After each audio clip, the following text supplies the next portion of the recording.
Hey guys, welcome back to Nia's Nest. I am super excited to show you guys how I learned how to make this awesome wreath.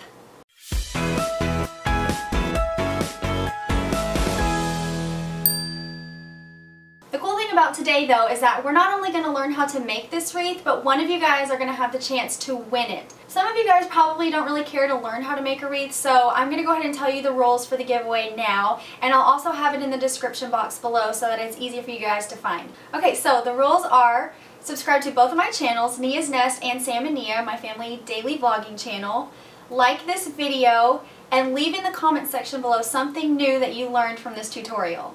Keep in mind this is my first tutorial, and I was super nervous to even do a tutorial because I just kind of do what I've learned and what I've taught myself, and so I just kind of have this system down where I just do it. I just go and I do it, and I have all these different steps that I do. So bear with me. I hope that you guys learned something, and I'm really excited to just dive right into it. So let's get started.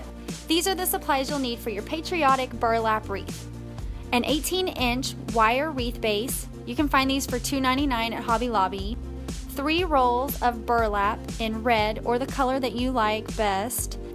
These are $5.99 also at Hobby Lobby, or you can find them at your local Walmart, Target. They have different color selections there. A large bow. You can buy these pre-made or you can make them yourself with wire-edged ribbon. 3 white flowers. I chose the burlap fabric flowers. These are also from Hobby Lobby and they're $1.99 each. And then these blue sparkly things, I also got these at Hobby Lobby. They're in the floral department and they are also $1.99 each. You could really get anything to make a cluster out of, anything that catches your eye, a flag, different types of flowers, all different colors of flowers, whatever you'd like. You're also going to need a hot glue gun and hot glue sticks.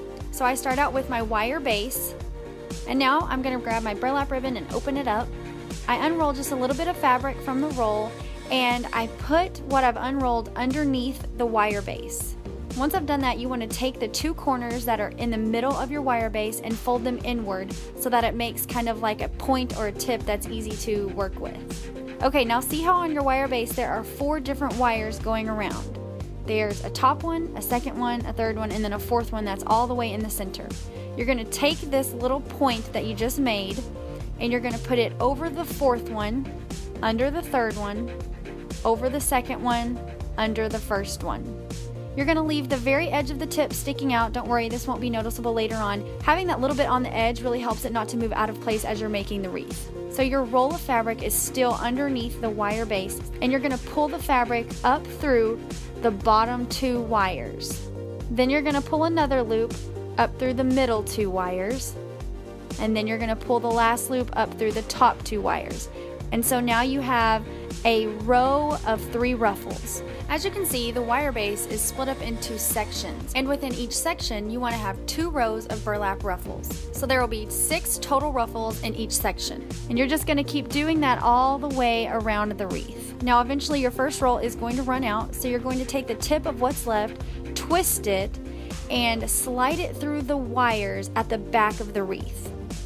And then you're going to start over just exactly how you started with your first roll. Now this part is the fun part. You get to just kind of fluff it up and down and make it your own. You can make them big ruffles, little ruffles, and it's really hard to mess this up. It's still probably going to be symmetrical once you're all the way finished. Okay, so the first step is done. We have wrapped our base in red burlap and it looks fabulous. So now we're going to start adding our patriotic embellishments. I'm going to start with my big bow. I'm going to turn it over and get the 2 twist ties that are at the back of it. These will be on pre-made bows, but also if you know how to make your own, there will be leftover twist ties at the back or floral wire, whatever you use. And I take the back of them and I'm going to layer it on top of the burlap wreath in the place that I want it. We're going to put this bow in the upper left hand side because we're going to be adding a cluster with the flowers and the firework looking sparklies down towards the right hand corner. So once you've got your bow where you want it and you've got your twist ties wrapped towards the back, you're just going to twist them and then loop them under the wire to keep it in place. And trust me when I say this will not move, it won't go anywhere. Next I'm going to be adding my little blue sparklies that look like fireworks. And usually when I do a cluster, I lay everything out first and I decide if it looks the way I want it, and then I glue it all down. So these blue fireworks are on little wires, and you're going to poke the wire through the burlap. Don't worry, it's not going to rip it or mess anything up. And then you're just going to bend it back towards the back and it'll hold it in place. These don't need glue.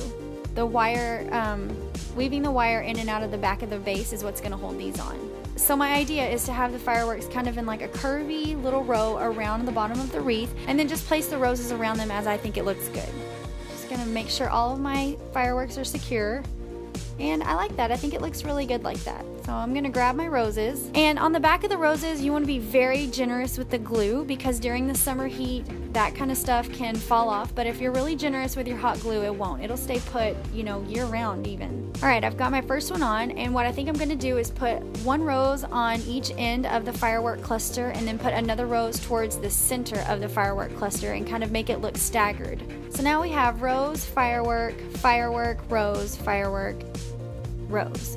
Burlap has a very modern yet vintage look all at once, and I love that we have access to these flowers that really bring out the vintage look of the burlap wreath. And here's a close-up of some of the detail.